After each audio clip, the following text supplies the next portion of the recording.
Hi, everybody. Welcome into the NBC 26 Facebook Live for the Packers post-game against the 49ers, where they lost 13-10.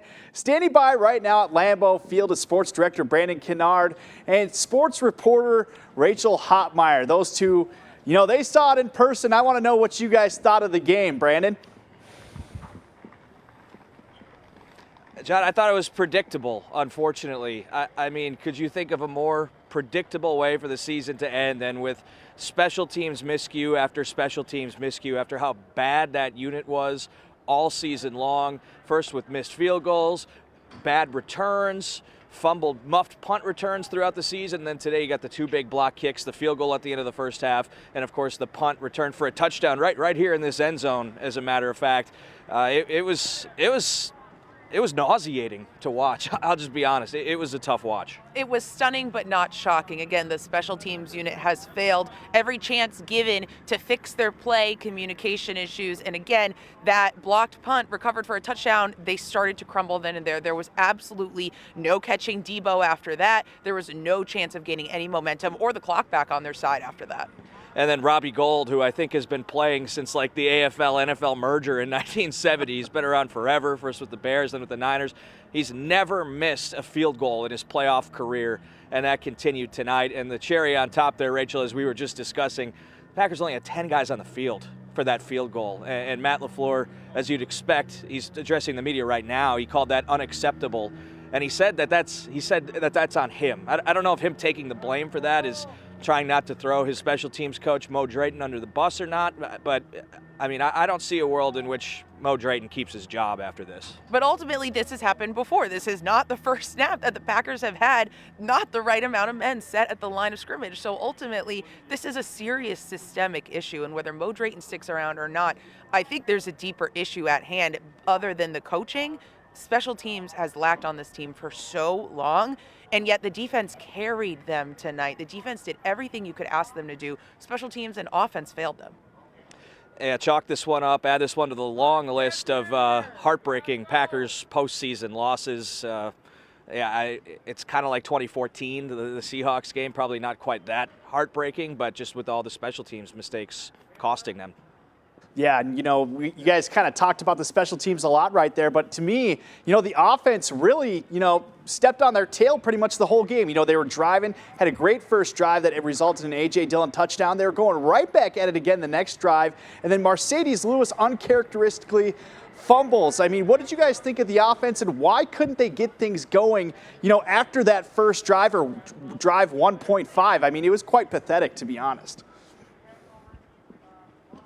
Yeah, John, what did we talk about in our 6 o'clock newscast tonight? Starting fast and how important that was, and they did that, and it looked like on that second drive, they were going to, it was early, first quarter, but it felt like they're going to run away with this game, and then Mercedes Lewis fumbled, and the momentum completely changed from there. That play might be forgotten with all the special teams mistakes, but that was a huge momentum play in the game. What was the stat? How many yards in the second half? The Packers' offense was held to 58 yards in the second half. That is completely unacceptable on any terms. Overall, when you look at the box score, Rodgers didn't do horribly, went 20 for 29 with 225 yards, but at the end of the day, in the second half, they did not come out hot like they usually do with that halftime momentum. It took so long for Rodgers to target any other receiver other than Davante Adams, and while you usually want to feed him, yes, MVS is out, but you have to have other options able to make those deep plays. Two targets to receivers not named Davante Adams. Allen Lazard had one.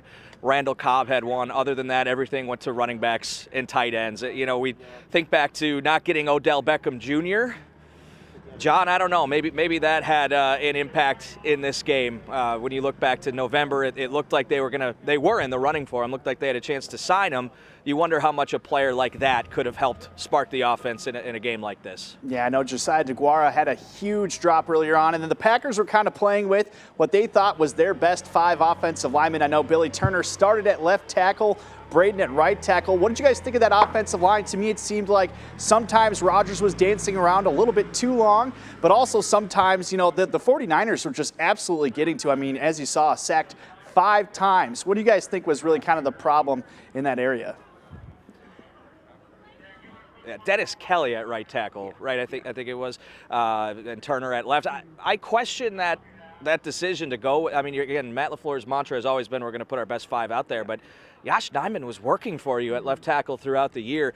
I know you liked how Dennis Kelly was playing at right, and so you wanted to keep him there. That kicked Billy Turner over to left, but if it's not broke, why try to fix it? So I'm not entirely sure about that decision. Obviously, the coaches have a lot more intel and everything than I do, looking from the outside. But yeah, I mean, I think a lot of those seem like coverage sacks to me. I'd have to go back and rewatch it, but just, again, nobody getting open. That was a problem throughout the night. Yeah, the Packers really missed David Bakhtiari this tonight, and ultimately LaFleur referenced last week there might be a difference between their healthiest 5 and their best starting 5. That might have been the case tonight, but ultimately Josh Myers looked great at center, a welcome addition back, but ultimately when you have Bakhtiari practicing every other day, a last minute inactive, there were clearly issues that were not ready to go. And at the end of the day, not every player they have on this offensive line is able to switch as flexibly as they like to. Dennis Kelly has been lights out lately, but again, what do you do when you have enough talent at these positions like Josh Nijman? Would that have changed the outcome tonight? We'll never know. One thing that was cool, speaking of guys coming back from injury, the Zadarius Smith play in the first quarter when he comes in and gets a sack on his very first snap. I mean, that's something on a positive note that I'll always remember from this game. I mean, you can't, that's the type of thing that if you try to write it into a movie, they say, no, that's way too predictable. We can't write that in. That's how cool that was. So, hey, at least there's one positive memory from this game. Yeah, Joe Barry's defense. I want to defense. also note, A.J. Dillon didn't play that second half. That was huge. Sorry, John, but A.J. Dillon did not play that second half because of a chest injury. I don't know if it's ribs, but I mean, you wonder how much he would have helped in that power running game here in the snow if he was healthy. That was huge. Yeah, it's kind of baffling that you have one of your Aaron most. Jones ended up leading the team by the end of the game in both rushing and receiving. So ultimately, Dillon would have had a huge impact. As we know, this is Quadzilla season. He's known for scoring successful rushing touchdowns in the winter. He's also upped his receiving games, but it was really Aaron Jones building that brick by brick, yard by yard. Yeah, it kind of just makes you wonder why you got one of your best playmakers on special teams that can get injured when your special teams is already kind of useless. But one thing I'm kind of wondering about, what does this do for Aaron Rodgers' legacy? He's had all the drama this year. He's probably going to be the MVP. But, once again, the Packers just don't do it in the playoffs. What do you guys think happens to his legacy right now?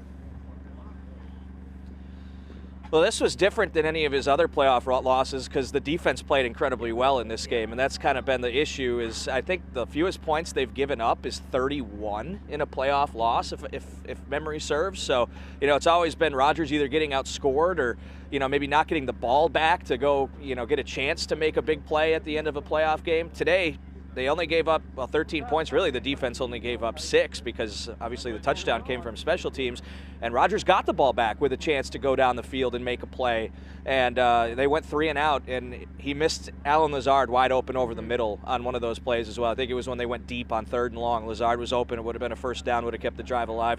The special teams was bad. That's the main story here. But Aaron Rodgers did not play well enough in big moments. Yeah, and this is an interesting both financial and personal situation. It would obviously benefit the Packers financially if Rodgers returns for one more year than having something like $22 million in dead money. But that probably depends on his number one receiver coming back. Davante Adams is in a contract year this year now that season has ended. If the Packers pull what the team considers to be a rare move to franchise tag him, that impacts the cap for everybody involved. And Davante Adams is far from the only player in a contract year this season. One thing Rodgers said, though, John, a couple weeks ago, he said he's not going to drag out this decision.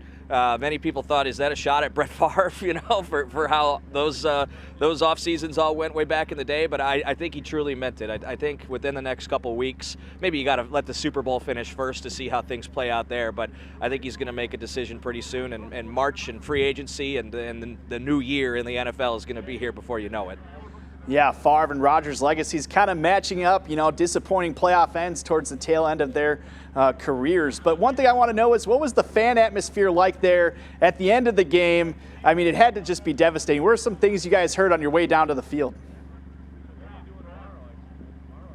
Well, when I first came out here and you guys were out here waiting for me, this area of the field over here was wall-to-wall 49ers fans. There were probably, couple hundred, I would say, hanging out there. And they've kicked them out now, but we heard that one guy yelling, "Oh, you can't make me leave. I'm staying," or something to that effect. So a lot of excited 49ers fans. I didn't you were down here on the field. I was up in the press box, so I don't know if you got a better sense of maybe what the fan situation for the Packers was like, but it just kind of seemed like they put their heads down and walked out. There were still a couple dozen Packers fans around the stadium. I'd say, sad, silent, wallowing in their seats, kind of frozen in their reaction, if you will, and security guards had to kick them out. But yeah, when I got down here, it was getting to the point where it was a little combative between Niners fans and Packers fans, just because Niners are overjoyed that they came into Lambeau and they ended this, sort of historic three-peat that was planned and anticipated for this LaFleur reign here. But the Packers walked back to the locker room pretty silently, other than a couple swears here and there. Rodgers and a bunch of players and coaches included had their heads hung down low, eyes to the ground, in very disappointed moods heading back to that locker room. I couldn't hear anything after they got past those doors, so there wasn't any screaming after that, because we've heard that before, but a couple F-bombs and a lot of sorry faces. And you wonder now, is this the end of an era here? Obviously we touched on the Rodgers situation. They're in salary cap trouble, with how far over the cap they're going to be. Some players are going to have to be restructured, maybe let go. This was the year, and I think that's why this one, is going to hurt so much, because this was the last dance, right? To go back to when it was sunny and warm in July in training camp. This was their last run at it, and to see it come crashing down like this in such an uncharacteristic performance is tough.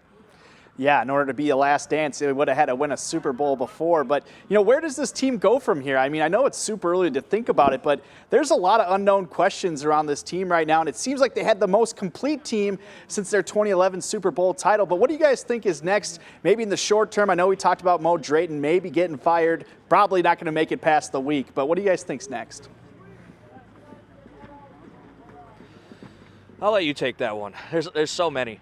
I think the biggest way that this team has grown this year is in Joe Barry's offense. That man has to be here to stay. He's completely, not revolutionized the scheme by any means, but taken this unit to a whole new level of cohesion and communication. A lot of guys have gotten experiences at different positions and begun to thrive, really. Chris Barnes has emerged as an incredible, sometimes sack leader in games or tackle leader in games. Players have really grown under him, and I think he's a guy that's here to stay and works well in LaFleur's system. Otherwise, this might be the first season since LaFleur comes in, that we see him make the most personnel cuts. The defense was good, but I don't want to let that last play get swept away either, because it's 3rd and 7. Your season's on the line. If you stop them, they're probably not quite in field goal range. Maybe Shanahan goes for it there. I don't know, but you let Deebo Samuel run right through the middle of your defense and pick up a first down and get you in field goal range to win the game. That was disappointing end for the defense. I don't want to end this on a low note, but the season's over. But I want to know, what's your guys' favorite Packer moment from this season? Let's end on a high note. It's happy. It's just a game. What is your guys' favorite moment this season? Maybe a little bit of recency bias, but honestly, that Zadarius Smith sack was really cool in his first snap since week 1. I'd probably look at the Cardinals game, though. It was such a big game. Packers were, 6-1. Arizona was 7-0. And this kind of a coming-out moment for Rasul Douglas, getting the interception in the end zone to close out that game. I think that's probably mine. I have to admit, that Zadarius Smith sack tonight was just so magical, because it falls in line with the narrative. The Packers were getting healthy at the right time, and it's a player that came back at the right time and made an immediate game-time impact.